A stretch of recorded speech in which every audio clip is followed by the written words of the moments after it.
Good morning. Crazy കപ്പിൾസിന്റെ പുതിയൊരു വീഡിയോയിലേക്ക് എല്ലാവർക്കും സ്വാഗതം. ഇന്നത്തെ ഈ ഒരു വീഡിയോ ചെയ്യാനായിട്ടുള്ള ഒരു കാരണം എന്ന് വെച്ച് കഴിഞ്ഞാല് കുറച്ച് പേരുടെ ഒരു ഡൗട്ട് ക്ലിയർ ചെയ്യാൻ വേണ്ടിയിട്ടായിരുന്നു. ലോ ഓഫ് അട്രാക്ഷനുമായി ബന്ധപ്പെട്ട കുറച്ച് ഡൗട്ടാണ്. അപ്പൊ ഞാൻ അതിലേക്ക് കടക്കുന്നതിന് മുമ്പ് തന്നെ ഒരു കാര്യം പറയാം. നമ്മുടെ ഈ ഒരു ചാനല് കഴിഞ്ഞ മെയ് മാസത്തിലാണ് സ്റ്റാർട്ട് ചെയ്തത് കേട്ടോ. അപ്പോ ഇപ്പൊ 4000-ലധികം ആളുകൾ നമ്മുടെ ഈ ഒരു ഫാമിലിയിലേക്ക് ജോയിൻ ചെയ്തതിൽ ഒരുപാട് സന്തോഷം എല്ലാവരോടും. അപ്പോൾ ഇതിനകത്ത് travelling, cooking, law of attraction ഒക്കെയായി ബന്ധപ്പെട്ട കാര്യങ്ങളാണ് നമ്മൾ ഈ ഒരു വീഡിയോയിൽ ഉൾപ്പെടുത്തിയിട്ടുള്ള മോട്ടിവേഷണൽ വീഡിയോസും ഉണ്ട്. പക്ഷെ കൂടുതൽ ആളുകളും എനിക്ക് തോന്നുന്നു ഇഷ്ടപ്പെടുന്നതും കാണുന്നതും നമുക്ക് കൂടുതൽ വ്യൂസ് ഉള്ളതെല്ലാം ലോ ഓഫ് അട്രാക്ഷനുമായി ബന്ധപ്പെട്ട വീഡിയോസ് തന്നെയാണ്. അതിപ്പോ നമുക്ക് പ്രത്യേകിച്ച് ഒന്നും പറയില്ല, കാരണം നമുക്ക് എന്താണോ കാണാനായിട്ട് താല്പര്യം അതായിരിക്കുമല്ലോ നമ്മൾ സെർച്ച് ചെയ്ത് നോക്കുന്നത്. ഞാനാണെങ്കിലും അങ്ങനെ തന്നെയാണ്. അപ്പൊ അതിനകത്ത് ഇപ്പൊ ഒന്നും പറയാൻ പറ്റില്ല. എന്നാലും ട്രാവലിംഗ്, കുക്കിംഗ് വീഡിയോസ് ഒക്കെ വരുമ്പോൾ നിങ്ങൾ പിണങ്ങി പോകരുത് എന്നുള്ളൊരു റിക്വസ്റ്റ് ഉണ്ട്. തീർച്ചയായിട്ടും ലോ ഓഫ് അട്രാക്ഷൻ വീഡിയോസും നമ്മൾ ഇതിനകത്ത് ഉൾപ്പെടുത്തുന്നുണ്ട് കേട്ടോ. കൂടുതൽ വീഡിയോസ് അത് ചെയ്യാനായിട്ട് ശ്രമിക്കുകയും ചെയ്യാം. അപ്പോ മറ്റൊന്നുമല്ല, ഡൗട്ട് ചോദിച്ചത് കുറച്ച് ഇതാണ്. ഒന്ന്, ലോ ഓഫ് അട്രാക്ഷൻ എന്ന് പറയുന്നത് ശരിക്കും എന്താണ് സംഭവം എന്ന് മനസ്സിലായിട്ടില്ലാത്ത ആളുകൾക്ക് വേണ്ടിയിട്ട് പറയാം. കാരണം അതും എൻ്റെ അടുത്ത് ചോദിച്ചിട്ടുണ്ട്, എന്താണ് ഈ ലോ ഓഫ് അട്രാക്ഷൻ എന്നൊന്ന് ജസ്റ്റ് സംഭവം എന്താണെന്നൊന്ന് മനസ്സിലായി കഴിഞ്ഞിട്ട് അതിന്റെ പ്രാക്ടീസ് കാര്യങ്ങൾ പ്ലേലിസ്റ്റിലുള്ള വീഡിയോസ് നോക്കി ഞങ്ങൾ ചെയ്തോളാം. പക്ഷെ ഇതെന്താണ്, ഇതെന്തെങ്കിലും നിരീശ്വരവാദമാണോ, അതായത് ദൈവമില്ല എന്നുള്ളതിനൊക്കെ എഗെയിൻസ്റ്റ് ആയിട്ടുള്ള കാര്യങ്ങളാണോ ലോ ഓഫ് അട്രാക്ഷൻ, അതുപോലെ മതപരമായിട്ടുള്ള പഠന കാര്യങ്ങളാണോ, അല്ലെങ്കിൽ ഇതൊരു മാജിക് ആണോ എന്നൊക്കെ സംശയങ്ങൾ ചോദിക്കുന്നുണ്ട്. അപ്പൊ ലോ ഓഫ് അട്രാക്ഷൻ എന്ന് പറയുന്നത് ശരിക്കും ഇപ്പൊ എന്താ പറയുന്നത്, ഏറ്റവും ലളിതമായിട്ട് പറഞ്ഞു തരുമെന്നാണ് എന്നോട് ചോദിച്ചത്. എനിക്ക് പറയാൻ പറ്റാവുന്ന രീതിയിൽ സാധാരണക്കാർക്ക് മനസ്സിലാവുന്ന രീതിയിലാണ് വീഡിയോസ് ഒക്കെ ചെയ്തിട്ടുള്ളതെന്ന് എനിക്ക് തോന്നുന്നു. എങ്കിലും പറയുകയാണെങ്കിൽ ലോ ഓഫ് അട്രാക്ഷൻ എന്ന് പറയുന്നത് ഒരു മതപരമായിട്ടുള്ള പഠനമല്ല. ഇതൊരു നിയമമാണ്. നിയമം എന്ന് പറഞ്ഞാൽ മറ്റുള്ള നിയമങ്ങളൊന്നുമല്ല, ആകർഷണ നിയമം എന്ന് പറയും. ആകർഷണ നിയമം എന്ന് പറയുന്നത് നമ്മൾ എന്താണോ ചിന്തിക്കുന്നതനുസരിച്ച് നമ്മുടെ ശരീരം പ്രവർത്തിക്കുകയും നമുക്ക് അതിനനുസരിച്ചിട്ടുള്ള കാര്യങ്ങൾ നമ്മളിലേക്ക് കൊണ്ടുവന്ന് എത്തിച്ചു തരികയും ചെയ്യുന്ന ഒരു ടെക്നിക്കാണ് ലോ ഓഫ് അട്രാക്ഷൻ എന്ന് പറയുന്നത്. ശരിക്കും പറഞ്ഞാൽ ഇതൊരു സയൻസ് ആണ്. അപ്പൊ സയൻസ് ആണെന്ന് പറയുമ്പോൾ പലരും ഇതൊക്കെ അപ്പൊ നമ്മളെ കൊണ്ട് പറ്റുന്ന കാര്യങ്ങളൊന്നും അല്ല, അതായത് സയൻസ്, മാത്സ് എന്നൊക്കെ കേൾക്കുമ്പോൾ ഓടി പോകുന്ന പോലത്തെ അങ്ങനത്തെ കാര്യങ്ങളല്ല. ഇപ്പൊ എന്താ പറയാന്ന് ചോദിച്ചാല്, ഇപ്പൊ നമ്മൾ പറയില്ലേ, ഈ പറയുന്ന ഭൂമി, നമ്മൾ ജീവിക്കുന്ന ഈ ഒരു ഭൂമിയില് ഇവിടെ ഭൂഗുരുത്വാകർഷണം എന്ന് പറയുന്നത് ഉള്ളത് കൊണ്ടാണല്ലോ നമുക്കിവിടെ കാലുകൾ ഉറപ്പിച്ച് നടക്കാനും നിൽക്കാനും ഒക്കെ സാധിക്കുന്നത്, അല്ലെ? ഇതെല്ലാം ഒരു ഊർജത്താൽ നിറഞ്ഞിരിക്കുന്ന ഒരു കാര്യമാണ്. അപ്പൊ ഭൂമി എന്താ ചെയ്യുന്നേ, എല്ലാം അതിന്റെ ഉപരിതലത്തിലേക്ക് ആകർഷിക്കും.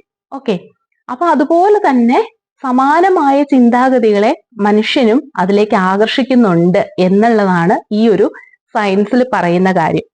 ഇപ്പൊ ദേ നോക്കിക്കേ, ഈ കൈയെന്ന് പറയുന്നത് നമുക്ക് നിവർത്താനും ചുരുട്ടാനും ഒക്കെ സാധിക്കുന്നുണ്ട്. കണ്ണുകൾ ചിമ്മാനും തുറക്കാനും സാധിക്കുന്നുണ്ട്, അല്ലെ? ഞാനിപ്പോ ഈ പറയുന്നത് പോലും വാക്കുകളായിട്ട്, തരംഗങ്ങളായിട്ട് നിങ്ങളിലേക്ക് അത് എത്തുന്നുണ്ട്. ശബ്ദത്തിന്റെ രൂപത്തിൽ അത് നിങ്ങളിലേക്ക് എത്തുന്നുണ്ട്. കാണാനും കേൾക്കാനും ഈവൻ ചിന്തിക്കാനും എല്ലാം സാധിക്കുന്നുണ്ട്. ഇതെല്ലാം ഊർജം കൊണ്ടാണ് ഇതൊക്കെ സംഭവിക്കുന്നത്. ഇതൊന്നുമില്ല എങ്കിലോ നിശ്ചലാവസ്ഥയിലായി പോവും, അല്ലെ? ജീവൻ മാത്രം ഉണ്ട് എന്ന് പറഞ്ഞിട്ട് കാര്യമില്ല. ജീവനുള്ള എല്ലാവർക്കും ചലിക്കാൻ പറ്റും, പ്രവർത്തിക്കാൻ പറ്റും എന്ന് പറഞ്ഞു കഴിഞ്ഞാൽ ജീവനുള്ള ആളുകള്, ശരീരത്തിൽ ജീവൻ മാത്രമുണ്ട് പക്ഷെ അനങ്ങാൻ പോലും പറ്റാത്ത കിടക്കയിൽ കിടക്കുന്ന എത്രയോ ആളുകളുണ്ട് ശരീരം ചലിപ്പിക്കാൻ പറ്റാതെ. അപ്പൊ ഊർജം എന്ന് പറയുന്നത് വേണം. ഈ ഊർജത്താൽ നിറഞ്ഞിരിക്കുന്നതാണ് നമ്മുടെ ശരീരവും ഭൂമിയിലുള്ള എല്ലാ ചരാചരങ്ങളും. ഓക്കെ, അത്രയും നിങ്ങൾക്ക് മനസ്സിലായി എന്ന് വിചാരിക്കണം. ഇനി നമ്മൾ ഇത് വിശ്വസിച്ചാലും ഇല്ലെങ്കിലും ഇതൊരു സത്യമാണ് എന്നുള്ളത് മറന്നു പോവേണ്ട. എന്ന് വെച്ചാല് ഇപ്പൊ ചിലര് പറയില്ലേ, സൂര്യൻ ഉദിക്കുന്നുണ്ട് അസ്തമിക്കുന്നുണ്ട്, അങ്ങനെ വിശ്വസിക്കുന്ന ആളുകളുണ്ട്. സൂര്യൻ ഉദിക്കുന്നു അസ്തമിക്കുന്നു. യഥാർത്ഥത്തിൽ എന്താ അതിന്റെ സയൻസിൽ പറയണേ? സൂര്യൻ ഉദിക്കുന്നുമില്ല അസ്തമിക്കുന്നുമില്ല, ഭൂമിയാണ് കറങ്ങിക്കൊണ്ടിരിക്കുന്നത്, അല്ലെ? സൂര്യൻ ഒരിടത്ത് തന്നെ നിൽക്കുന്നു, ഭൂമി കറങ്ങുന്നതിന്റെ ഫലമായിട്ടാണ് രാത്രിയും പകലും എല്ലാം സംഭവിക്കുന്നത്. ഇത് സയൻസ് ആണ്. പക്ഷെ നമ്മൾ ഇത് ഏതൊക്കെ രൂപത്തിൽ വിശ്വസിച്ചാലും ഇല്ലെങ്കിലും രാവിലെ ആകുന്നു രാത്രിയാകുന്നു, സൂര്യൻ ഉദിക്കുന്നു അസ്തമിക്കുന്നു. ഇത് നമ്മൾ എങ്ങനെയൊക്കെ വിശ്വസിച്ചാലും സത്യമല്ലേ, സംഭവം അവിടെ നിലനിൽക്കുന്ന ഒരു കാര്യം തന്നെയാണ് അല്ലെ. ഇനിയും നിങ്ങളെ പറഞ്ഞ് മനസ്സിലാക്കാന്ന് വെച്ച് കഴിഞ്ഞാൽ ഏറ്റവും ലളിതമായിട്ട് എങ്ങനെ പറയാം, അതായത് നിങ്ങൾക്ക് ഏറ്റവും ഇഷ്ടപ്പെട്ട ഒരു കാര്യത്തെക്കുറിച്ച് നിങ്ങളൊന്ന് കണ്ണടച്ച് ചിന്തിച്ചു നോക്കുക. ഏറ്റവും ഇഷ്ടപ്പെട്ട ഒരു ഭക്ഷണ സാധനം, അത് നിങ്ങളിപ്പോ കഴിക്കുന്നത്, രുചിക്കുന്നത്.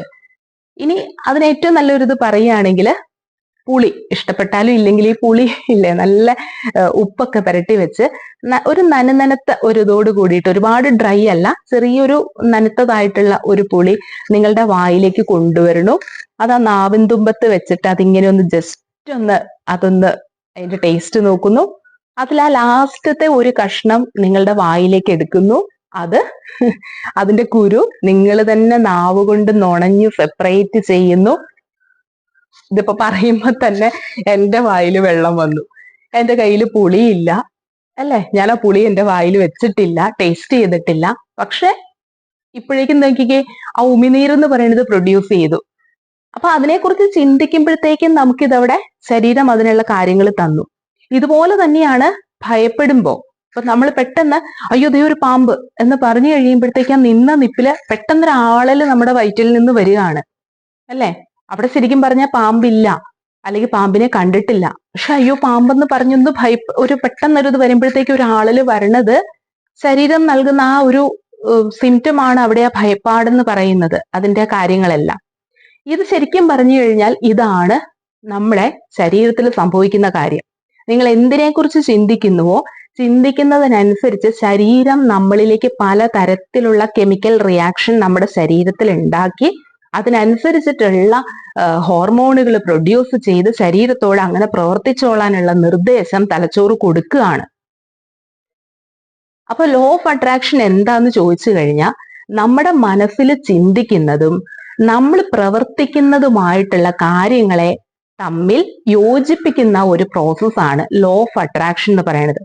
മനസ്സിന് ഇത്രമാത്രം ശക്തിയുണ്ട്. ലോ ഓഫ് അട്രാക്ഷൻ എന്ന് പറയുന്നത് അറിവാണ്, ഒരു പഠനമാണ്, റിയാലിറ്റിയെ കുറിച്ചുള്ള പഠനമാണ്. അത് നിങ്ങൾക്ക് വിശ്വസിക്കാം, വിശ്വസിക്കാതെ ഇരിക്കാം. ഓക്കെ, അപ്പൊ അതാണ് ഇവിടെ സംഭവിക്കുന്ന കാര്യങ്ങൾ. ഇനി ഈ ഊർജം എന്ന് പറഞ്ഞു, നമ്മുടെ ശരീരത്തിൽ മുഴുവനും ഉള്ളത് ഊർജമാണെന്ന് പറഞ്ഞു. അത് പോസിറ്റീവ് ആയിട്ടുള്ളത് കൊണ്ട് നെഗറ്റീവ് ആയിട്ടുള്ള ഊർജവുമുണ്ട്. ഇത് നമ്മൾ തന്നെ കണ്ടെത്തുക, ഏതാണ് നമ്മളിൽ കൂടുതലായിട്ടുള്ളത്. അത് കണ്ടെത്താൻ വേണ്ടിയിട്ടാണ് നമ്മളുടെ ചിന്തകളെ നിരീക്ഷിച്ചാൽ മതി. ചിന്തകളെ നിരീക്ഷിക്കുമ്പോൾ നമ്മുടെ ഫീലിങ്സ് എന്താണെന്ന് നമുക്ക് മനസ്സിലാകും.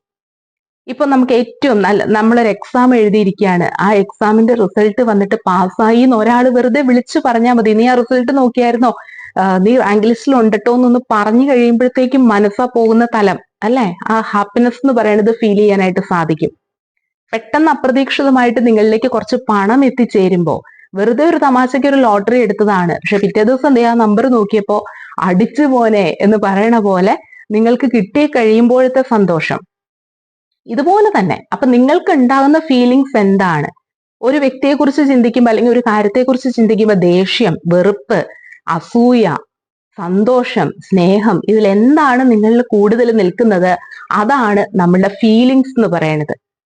അതനുസരിച്ചായിരിക്കും നമ്മുടെ സന്തോഷവും നമ്മുടെ സങ്കടവും, നമ്മൾ ഡെസ്പ് ആവുന്നതും നമ്മൾ നല്ല എനർജറ്റിക് ആവുന്നതും ഒക്കെ ഈ ഒരു പ്രോസസ്സിലായിരിക്കും. ഇതിനനുസരിച്ചിട്ട് നമ്മൾ ചിന്തിക്കുക.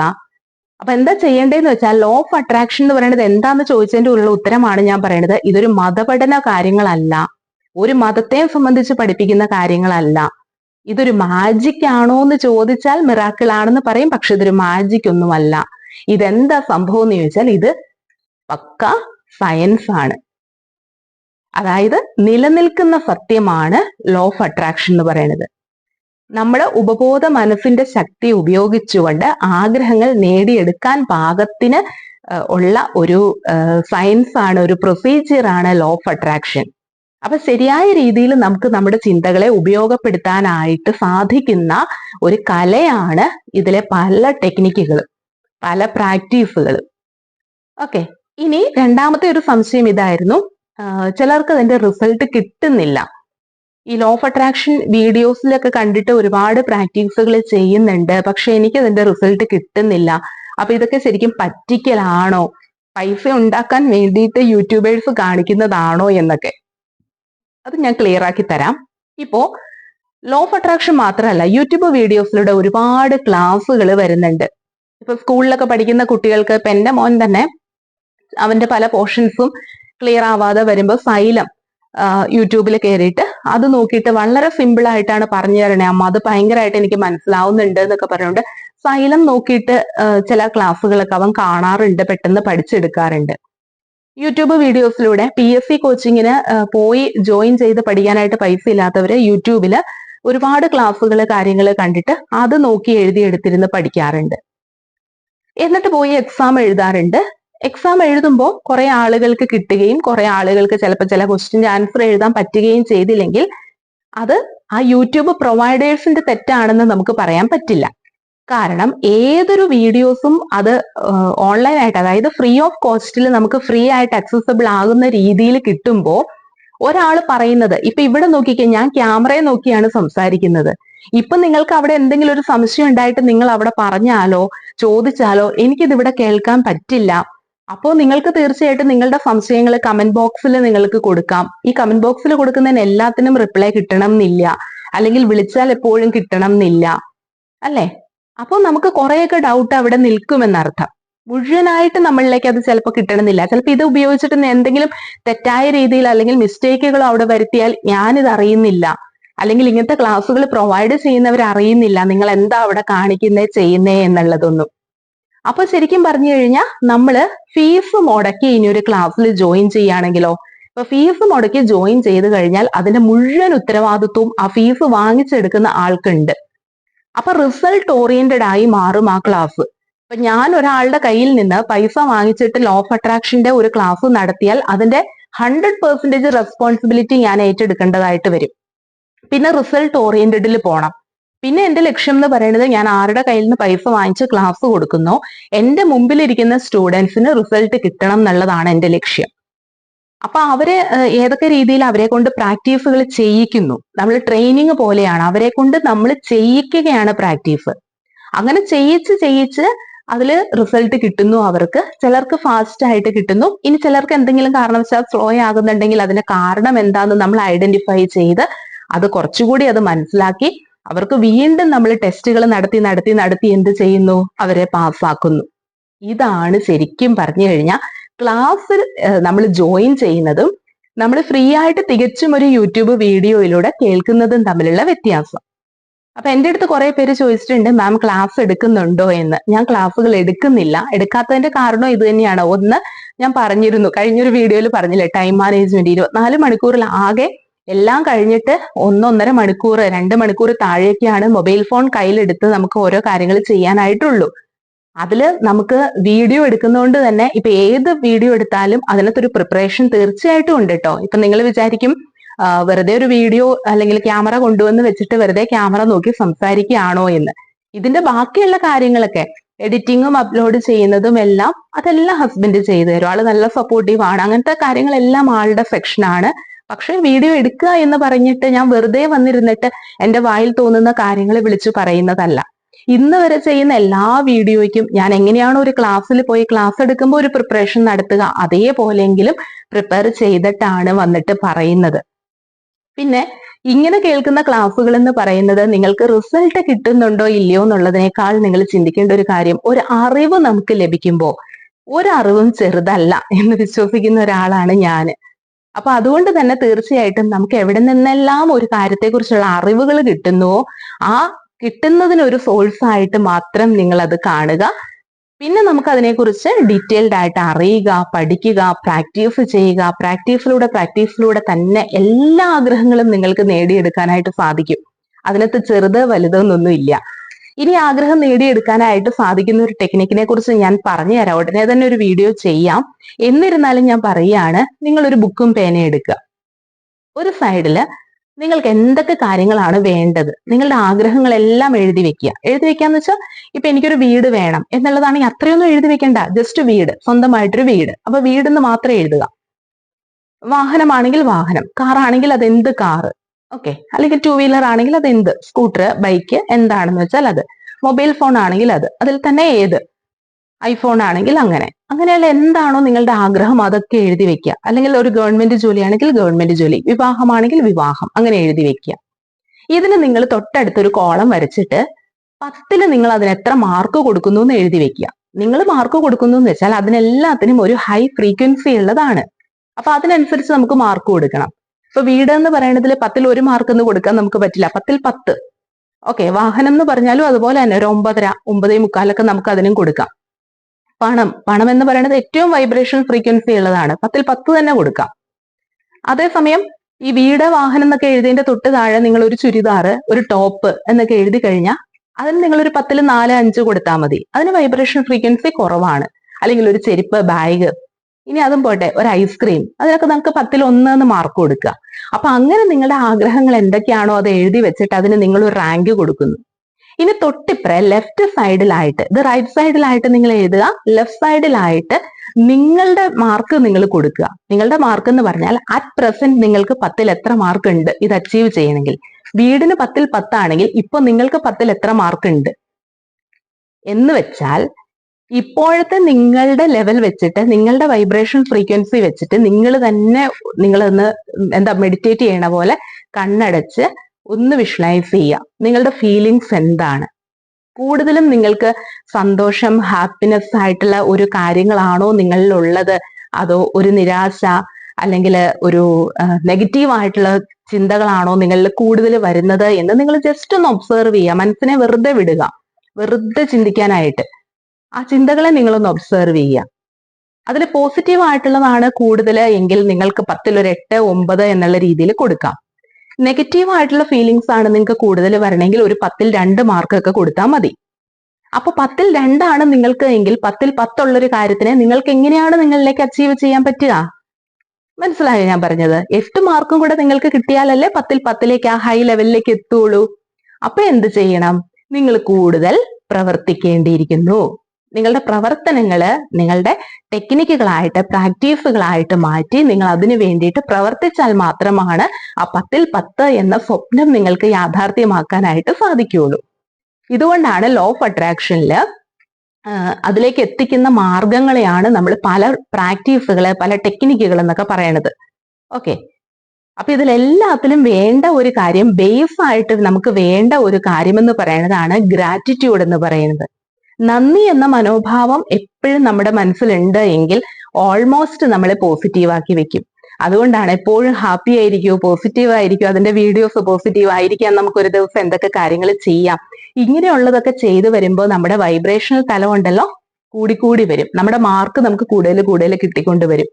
എന്നിട്ട് പ്രാക്ടീസുകൾ ഒന്ന് ചെയ്ത് കിട്ടിയില്ല, എല്ലാ ആളുകൾക്കും ക്ഷമയില്ല, എന്താ ചെയ്യണ വഴി അല്ലെങ്കിൽ ഒരു കാര്യം ചെയ്തു കഴിഞ്ഞാൽ ഉടനെ റിസൾട്ട് കിട്ടണം. നമ്മൾ അങ്ങനെ ചിന്തിക്കരുത്. എന്തായാലും നിങ്ങൾക്കത് കിട്ടും, നിങ്ങളിലേക്ക് അത് എത്തിയിരിക്കും. ഓക്കെ, അതുപോലെ ഈ എനർജിയുടെ കാര്യം പറയുമ്പോൾ തന്നെ ഒരു കാര്യം പറയാം. നമ്മൾ എന്താണോ കൊടുക്കുന്നത്, എന്തിലേക്ക് നിങ്ങൾക്ക് വേണമെങ്കിൽ ഇൻവെസ്റ്റ് ചെയ്യാം നിങ്ങളുടെ എനർജി. ഉദാഹരണത്തിന് ഇപ്പൊ എന്റെ കയ്യിൽ അല്ലെങ്കിൽ നമ്മുടെ കയ്യിൽ ഒരു 5000 രൂപ ഉണ്ട് എന്ന് വിചാരിക്കുക. ഈ 5000 രൂപ ഏതൊക്കെ രീതിയിൽ നിങ്ങൾക്ക് വിനിയോഗിക്കാം? ഒന്നെങ്കിൽ ബാങ്കിൽ കൊണ്ടുവന്ന് ഇടാം, അല്ലെങ്കിൽ പോകുന്ന വഴിക്ക് നമ്മളൊരു ഷോപ്പിംഗ് മാൾ കണ്ടു, അവിടെ ഇറങ്ങി നമ്മൾ കുറച്ച് ഫുഡും കഴിച്ച് സാധനങ്ങളൊക്കെ വാങ്ങിച്ച് അത് തീർക്കാം. ഇല്ലെങ്കിൽ ഏതെങ്കിലും പാവപ്പെട്ട ഒരാൾക്ക് നമുക്ക് കൊടുത്ത് സഹായിക്കുകയാണെങ്കിൽ അങ്ങനെ ചെയ്യാം. അപ്പൊ എന്തെല്ലാം രീതിയിൽ വേണമെങ്കിലും ചെയ്യാം അല്ലെ? അപ്പൊ എനർജി എന്ന് പറയണത് നമ്മുടെ കയ്യിലുണ്ട്, പണം. ആ എനർജിയെ ഏത് രീതിയിൽ വേണമെങ്കിലും നമുക്ക് യൂട്ടിലൈസ് ചെയ്യാം. ഇത് പോസിറ്റീവ് ആയിട്ടുള്ള രീതിയിൽ യൂട്ടിലൈസ് ചെയ്താൽ നിങ്ങൾക്ക് അതേ കിട്ടുകയുള്ളൂ. ഇപ്പൊ ബാങ്കിൽ കൊണ്ടുവന്ന് നിങ്ങൾ ഇടാമെന്ന് വെച്ച് കഴിഞ്ഞാൽ നിങ്ങൾക്ക് വിഡ്രോ ചെയ്യുമ്പോൾ 5000 രൂപയും പ്ലസ് അതിന്റെ ഇൻട്രസ്റ്റും കൂടെ ചേർത്താണ് നിങ്ങൾക്ക് കിട്ടുക. അല്ലാതെ 5000 രൂപ ഇൻവെസ്റ്റ് ചെയ്തിട്ട് അതൊരിക്കലും 1,00,000 രൂപയായിട്ട് നിങ്ങൾക്ക് കിട്ടില്ല ഉടനെയൊന്നും, അല്ലെ? അപ്പൊ ഇത്രയേ ഉള്ളൂ അതിന്റെ കാര്യം എന്ന് പറയുന്നത്. എന്ത് ഇൻവെസ്റ്റ് ചെയ്യുന്നോ, എന്തിലേക്ക് നമ്മൾ വഴിതിരിച്ചു വിടുന്നോ അതാണ് നമുക്ക് കിട്ടുന്ന പ്രതിഫലവും. ഇതൊക്കെയാണ് ലോ ഓഫ് അട്രാക്ഷനിലെ കാര്യങ്ങൾ എന്ന് പറയുന്നത്. ഇതിനകത്ത് ജാതി മതം കാര്യങ്ങളൊന്നുമില്ല, മതപരമായിട്ടുള്ള കാര്യങ്ങളില്ല. ഹിന്ദുക്കൾക്ക്, ക്രിസ്ത്യാനികൾക്ക്, മുസ്ലിംസിന് ആർക്ക് വേണമെങ്കിൽ ഈ മതമൊക്കെ മനുഷ്യൻ തന്നെ സൃഷ്ടിച്ചെടുക്കുന്ന കുറെ കാര്യങ്ങൾ മാത്രമാണ്. എല്ലാത്തിലും ബേസ് ഒന്നാണ്. അപ്പൊ ചോദിക്കും, അപ്പൊ ദൈവം എന്ന് പറയണത് അങ്ങനെയുള്ളൊരു കാര്യമില്ലേ? ലോ ഓഫ് അട്രാക്ഷൻ എന്ന് പറയുമ്പോൾ ദൈവം ഇല്ലേ എന്ന് ചോദിച്ചിട്ടുണ്ട്. അതിനുള്ള ഉത്തരം ഇതാണ്. ദൈവം എന്ന് പറഞ്ഞാൽ എന്താണ്? നിങ്ങൾ ദൈവത്തെ കണ്ടിട്ടുണ്ടോ? പണ്ട് ഏതോ ഒരു കഥയിൽ ഒരാൾ ചോദിച്ച പോലെ നിങ്ങൾ ദൈവത്തെ കണ്ടിട്ടുണ്ടോ? അതായത് നമ്മൾ ആരാധനാലയങ്ങളിൽ പോകുന്നു, അമ്പലങ്ങളിൽ പോകുന്നു, അവിടെയൊക്കെ ചെന്നിട്ട് നമ്മൾ ദൈവം വരുമെന്ന് പ്രത്യക്ഷപ്പെടുമെന്ന് വിചാരിച്ചിട്ട് ഒരു വ്യക്തി, പണ്ടത്തെ ഒരു കഥയാണ്, നോക്കിയിരിക്കുകയാണ്. അപ്പൊ വന്നതൊരു യാചകനാണ് മുമ്പിൽ. യാചകനെ ആട്ടി ഓടിച്ചു. കാരണം ദൈവം വരാൻ സമയമായി. ദൈവത്തിന് വേണ്ടിയിട്ട് എല്ലാം തന്റെ വീട്ടിൽ ഭക്ഷണങ്ങളെല്ലാം ഒരുക്കി രാജകൊട്ടാരത്തിന് സമാനമായ രീതിയിലാക്കി വെച്ചിരിക്കുകയാണ് ദൈവത്തെ കാത്ത്. പക്ഷെ വന്നത് യാചകനാണ്. ഇദ്ദേഹം എന്ത് ചെയ്തു? ദൈവം വരാനുള്ളതാണ്, മാറി നിൽക്കെന്ന് പറഞ്ഞ് ഇയാളെ ആട്ടി ഓടിച്ചു. യഥാർത്ഥത്തിൽ ആ ദൈവമായിട്ട് വന്നത് ആ യാചകൻ തന്നെയായിരുന്നു. അത് പിന്നീട് ആ വ്യക്തി മനസ്സിലാക്കിയ ഒരു സ്റ്റോറി ഉണ്ട്. അതുകൊണ്ടാണ് ഞാൻ പറഞ്ഞത്, ദൈവം എന്ന് പറയുന്നത് ഒരു ശക്തിയാണ്. ഒരു യൂണിവേഴ്സൽ പവറിനെ നമ്മൾ വിളിക്കുന്ന പേരാണ് ദൈവം. അത് ഓരോ മതത്തിലും നമുക്ക് ആരാധനാലയങ്ങളിൽ അതിൻ്റെതായ വിശ്വാസപ്രകാരം പല പേരുകളിട്ട് നമ്മൾ വിളിക്കുന്നു, പല രൂപത്തിൽ നമ്മൾ ആരാധിക്കുന്നു. അൾട്ടിമേറ്റ് ഇതെല്ലാം ഒന്ന് തന്നെയാണ്, അല്ലെ? നമ്മൾ ഈ അമ്പലങ്ങളിൽ ചെന്നിട്ട് പ്രാർത്ഥിക്കുമ്പോൾ കൈ കൂപ്പി പ്രാർത്ഥിക്കുക എന്ന് പറയും. അതായത് ഇപ്പം ഹിന്ദുക്കളൊക്കെ ആണെങ്കിൽ ക്ഷേത്രത്തിൽ ചെല്ലുമ്പോൾ എന്ന് വെച്ചാൽ പഞ്ചലോഹം അല്ലെങ്കിൽ ശില ഒക്കെ ആയിരിക്കും ബിംബമായിട്ടുള്ളത്. അപ്പൊ ആ ബിംബത്തിൽ എന്ന് പറഞ്ഞാൽ പോസിറ്റീവ് ആയിട്ടുള്ള എനർജി അവിടെ എർത്ത് ചെയ്ത് വെച്ചിരിക്കുന്ന ഒരു സംഭവമാണ് ക്ഷേത്രം എന്ന് പറയുന്നത്. അതുകൊണ്ടാണ് നമ്മൾ പറയുന്നത് കുളിച്ച് ശുദ്ധമായിട്ട് പോണെന്ന് പറയാൻ കാരണം എന്താന്ന് വെച്ചാൽ, കുളിക്കുമ്പോൾ നമ്മുടെ ശരീരം തണുക്കും. ആ ഊഷ്മാവ്, നമ്മുടെ ടെമ്പറേച്ചർ എന്ന് പറയുന്നത് ലോ ആകും. അപ്പൊ ടെമ്പറേച്ചർ ലോ ആകുന്ന സമയത്ത് നമ്മൾ ക്ഷേത്രങ്ങളിൽ ചെല്ലുമ്പോൾ ഈ ബിംബങ്ങളിൽ നിന്ന് വരുന്നത് ഹീറ്റാണ്, ചൂടാണ് ആ എനർജി. അപ്പൊ ആ എനർജിക്ക് നമ്മുടെ ശരീരത്തിലേക്ക് പെട്ടെന്ന് പ്രവഹിക്കാനായിട്ട് സാധിക്കും. അതുകൊണ്ടാണ് എന്താണ് ഈ ആർത്തവ സമയത്ത് ക്ഷേത്രങ്ങളിൽ പോകരുതെന്ന് പറയുന്നതിന്റെ ആർത്തവം എന്ന് പറയുന്നത് ഒരിക്കലും ഒരു അശുദ്ധിയായിട്ടോ കാണേണ്ടതല്ല. പലരും തെറ്റിദ്ധരിച്ച് അങ്ങനെ വെച്ചിട്ടുണ്ട്. ശരിക്കും പറഞ്ഞാൽ ആർത്തവ സമയത്ത് ക്ഷേത്രങ്ങളിൽ പോകരുതെന്ന് പറയണതിന്റെ സയൻസ് ആണ് ഇതെല്ലാം. ഇതിനകത്ത് വേറെ മതങ്ങൾ പലതും അല്ലെങ്കിൽ മതപരമായ രീതിയിൽ പലരും തെറ്റിദ്ധരിച്ച് വെച്ചിരിക്കുന്ന കാര്യങ്ങളാണ് അതെല്ലാം. സയൻസ് എന്ന് പറയുന്നത് ഇത്രയേ ഉള്ളൂ. നമ്മുടെ പീരീഡ്സ് ആയിരിക്കുന്ന ടൈമിൽ നമുക്ക് ബോഡി ടെമ്പറേച്ചർ കൂടും, നമ്മുടെ ശരീരത്തിലെ ടെമ്പറേച്ചർ കൂടുതലായിരിക്കും. അപ്പൊ ഈ ബിംബത്തിൽ നിന്ന് അല്ലെങ്കിൽ ആ ശിലയിൽ നിന്ന് വരുന്ന ഊർജം എന്ന് പറയുന്നതിനും ടെമ്പറേച്ചർ കൂടുതലാണ്. ഈ രണ്ട് ടെമ്പറേച്ചറും കൂടെ ജോയിൻ ചെയ്യുമ്പോഴേക്കും നമുക്ക് ചിലപ്പോൾ അത് നമ്മുടെ ശരീരത്തിന് താങ്ങാനുള്ള ഒരു പവർ ഉണ്ടാവില്ല. യഥാർത്ഥ രൂപത്തിൽ അത് നമ്മളിലേക്ക് ഫലിക്കുന്നുമില്ല, കിട്ടുന്നുമില്ല. അതുകൊണ്ട് മാത്രമാണ്. അതുപോലെ തൊഴുമ്പോൾ പലരും നമ്മുടെ കയ്യിൽ കുടയാണെങ്കിൽ കുട, പേഴ്സ് ആണെങ്കിൽ പേഴ്സ് എല്ലാം ഇങ്ങനെ നെഞ്ചോട് വെച്ച് അല്ലെങ്കിൽ ഇങ്ങനെ നിന്നൊക്കെ ആയിരിക്കും പലരും തൊഴുന്നത്. ശരിക്കും അതുകൊണ്ടാണ് ചെരിഞ്ഞ് നിന്ന് നമ്മൾ തൊഴണമെന്ന് പറയുന്നത്. തൊഴുമ്പോൾ ഇത് കണ്ടോ, ഈ രണ്ട് കൈയുടെ ഈ ഒരു ഭാഗത്ത് ഒരു ഗ്യാപ്പ് ഉണ്ടാവണം, ഈ രണ്ട് തള്ളവിരലിന്റെ ഭാഗത്ത് ഒരു ഗ്യാപ്പ് ഉണ്ടാവണം. ആ ഗ്യാപ്പിലൂടെയാണ് ആ എനർജി നമ്മുടെ ഹൃദയഭാഗത്തേക്ക് എത്തേണ്ടത്. ഇതൊക്കെ അതിന്റെ സയൻസ് ആണ്. ഇത്രയേ ഉള്ളൂ. അത് എവിടെയും അത്ര തന്നെയുള്ളൂ. അതുകൊണ്ടല്ലേ നമ്മൾ കേരളത്തിലെ ക്ഷേത്രങ്ങളിൽ നിന്നും പുറം നാട്ടിലേക്കൊക്കെ പോയിട്ട് ഈ മാർബിളിലും അതിലും ഒക്കെ തീർത്ത പ്രതിമ കാര്യങ്ങൾ കാണുമ്പോൾ നമുക്ക് അത്രയും ഭക്തി തോന്നുന്നില്ല എന്ന് പറയുന്നതിന്റെ കാരണവും അത് തന്നെയാണ്. അപ്പൊ അതൊക്കെ വിട്, അതൊന്നുമല്ല നമ്മുടെ ടോപ്പിക്ക്. നമ്മുടെ ടോപ്പിക്ക് ജസ്റ്റ് ലോ ഓഫ് അട്രാക്ഷനെ കുറിച്ചുള്ള സംശയം ക്ലിയർ ചെയ്യാനായിരുന്നു. അപ്പൊ ലോ ഓഫ് അട്രാക്ഷൻ എന്ന് പറയുന്നത് ഒരു സയൻസ് ആണ്. ആ സയൻസ് എന്ന് പറയുന്നത് നിലനിൽക്കുന്ന സത്യമാണ്. ഇതാരും ഉണ്ടാക്കിയെടുത്ത കാര്യങ്ങളല്ല. പ്രകൃതി ഉണ്ടായിരുന്ന കാലം തുടങ്ങി ഉണ്ടായിരിക്കുന്ന ഒരു കാര്യം മാത്രമാണ്. അത് നമ്മുടെ മനുഷ്യ ശരീരത്തില് നമ്മുടെ മനസ്സിന്റെ പവർ ഉപയോഗിച്ചുകൊണ്ട് നമുക്ക് എങ്ങനെ നമ്മളുടെ പ്രവർത്തനങ്ങളെ മുമ്പോട്ട് കൊണ്ടുപോകാം, എങ്ങനെ നമ്മുടെ ചിന്തകളും പ്രവൃത്തികളും തമ്മിൽ ബന്ധപ്പെട്ടിരിക്കുന്നു, എങ്ങനെയാണ് ഇത് ഉപയോഗിച്ചുകൊണ്ട് ആഗ്രഹങ്ങൾ നമ്മളിലേക്ക് എത്തുക എന്നൊക്കെ വിവരിക്കുന്ന ഒരു ശാസ്ത്ര ശാഖയാണെന്ന് പറയേണ്ടി വരും ലോ ഓഫ് അട്രാക്ഷൻ എന്ന് പറയുന്നത്. പഠിക്കാൻ ഒരുപാടുണ്ട്, അതേക്കുറിച്ച് ഒരുപാട് പഠിക്കാനുള്ള കാര്യങ്ങളാണ്. പക്ഷെ നമ്മൾ അത് ഓരോന്നും ശരിയായ രീതിയിൽ പ്രാവർത്തികമാക്കുമ്പോൾ ഒരു മനുഷ്യന്റെ ചിന്താതലം മാറും, പ്രവർത്തനങ്ങൾ മാറും, പോസിറ്റീവായി മാറും. ലോകം തന്നെ മാറ്റാൻ കഴിവുള്ളതാണ് ഈ ഒരു സയൻസ് എന്ന് പറയുന്നത്. അപ്പൊ അതെന്താണെന്ന് പറഞ്ഞു. ഇനി അതിന്റെ റിസൾട്ട് കിട്ടാത്തതിന്റെ കാരണവും ഞാൻ പറഞ്ഞു. ഇതുപോലുള്ള വീഡിയോസ് കണ്ട് നമ്മൾ എന്തെങ്കിലും അവിടുന്ന് ഇവിടുന്ന് കേൾക്കുമ്പോഴത്തേക്കും നമ്മൾ പോയി ചെയ്ത് നോക്കി കഴിഞ്ഞിട്ട് നമുക്ക് ചിലപ്പോൾ അത് റിസൾട്ട് കിട്ടിയില്ല എന്ന് വെച്ച് തട്ടിപ്പാണ് വെട്ടിപ്പാണെന്നൊന്നും അതിനകത്ത് പറയരുത്. ഇതൊക്കെ ഓരോ അറിവുകളാണ്. നമുക്ക് അറിവുകൾ നമ്മളിലേക്ക് വരുമ്പോൾ അറിവുകളാണ് നമ്മുടെ കണ്ണ് തുറപ്പിക്കുന്നത്. പല കാര്യങ്ങളും, പലതും നമ്മൾ അന്ധവിശ്വാസമായിട്ട് കരുതിക്കൊണ്ടിരുന്ന ഓരോ കാര്യങ്ങളും നമുക്ക് ഇതുപോലുള്ള അറിവുകളിലൂടെയാണ് നമ്മൾ ആ അന്ധതയെല്ലാം നമ്മൾ മാറ്റിക്കൊണ്ട് പോകുന്നത് കേട്ടോ. അപ്പൊ അടുത്ത ഇനി ഞാൻ ചെയ്യാൻ പോകുന്ന ഒരു വീഡിയോ ഈ ലോ ഓഫ് അട്രാക്ഷന്റെ റിസൾട്ട് കിട്ടുന്നില്ല എന്ന് പറയുന്നവർക്ക് വേണ്ടിയിട്ട് ലോ ഓഫ് അസംഷൻ എന്നൊരു കാര്യമുണ്ട്. എന്താണ് ഈ ലോ ഓഫ് അട്രാക്ഷനും അസംഷനും തമ്മിലുള്ള ഒരു വ്യത്യാസം എന്നുള്ളത് ഒരു വീഡിയോയിലൂടെ, കാരണം ടൈം ഒരുപാടായി, 10-24 മിനിറ്റ് ആയി ഇപ്പൊ തന്നെ. അപ്പൊ അതുകൊണ്ട് ഞാൻ ആ ടോപ്പിക് അവിടെ നിർത്തുകയാണ്. അപ്പൊ ഇത്രയേ ഉള്ളൂ ഇന്നത്തെ ഈ ഒരു വീഡിയോ എന്ന് പറയുന്നത്. എല്ലാവരും അറിയാൻ ആഗ്രഹിക്കുന്ന കാര്യമാണെങ്കിൽ നമുക്ക് അതേക്കുറിച്ച് ഉപബോധ മനസ്സിന്റെ ശക്തി നിങ്ങൾ വായിച്ചു നോക്കേണ്ട ഒരു പുസ്തകമാണ്. തീർച്ചയായിട്ടും നമ്മുടെ മനസ്സിന്റെ ശക്തി ഉപയോഗിച്ച് നമുക്ക് ഇത് പറയുമ്പോൾ ഒരു കാര്യം കൂടെ പറയട്ടെ. ഇപ്പോ ഒരു വ്യക്തി ഡോക്ടറെ കാണാനായിട്ട് പോവുകയാണെന്ന് ഇരിക്കട്ടെ. ഡോക്ടർ പരിശോധിച്ച് കഴിയുമ്പോൾ ഡോക്ടർക്ക് ഒരു സംശയം, ഇവർക്ക് എന്തോ ക്യാൻസറിൻ്റെതായ ഒരു സിംറ്റംസ് ഒക്കെ ഉണ്ടല്ലോ എന്നുള്ളത്. പക്ഷെ ഡോക്ടർ അത് അപ്പം വെളിപ്പെടുത്തുന്നില്ല. ഡോക്ടർ വേണ്ടി ഇത് ഇപ്പോഴത്തെ ക്ലൈമറ്റിന്റെ ചേഞ്ച് കൊണ്ടാണ്, നിങ്ങൾക്ക് ജസ്റ്റ് ഒരു ഫീവർ മാത്രമേ ഉള്ളൂ, ഈ ടാബ്ലറ്റ് മരുന്നൊന്ന് കഴിച്ചിട്ട് 2 ആഴ്ച കഴിയുമ്പോൾ ഒന്ന് ടെസ്റ്റ് ചെയ്യാൻ വരൂ എന്ന് പറഞ്ഞാൽ നമ്മൾ കൂളായിട്ട് നമ്മൾ തിരിച്ച് വീട്ടിലേക്ക് പോവുകയും ചെയ്യാം. ഒരു പ്രശ്നമില്ല, ഹാപ്പി ആയിട്ട് 2 ആഴ്ച നമ്മൾ അടിച്ചു പൊളിച്ച് നമ്മൾ ജീവിക്കുകയും ചെയ്യും. 2 ആഴ്ച കഴിഞ്ഞ് ഹോസ്പിറ്റലിൽ ചെല്ലും. ചിലപ്പോൾ ചെല്ലുമ്പോൾ എന്താ, ടെസ്റ്റ് ചെയ്യുമ്പോൾ ഒരു കുഴപ്പം ഉണ്ടാവുകയില്ല.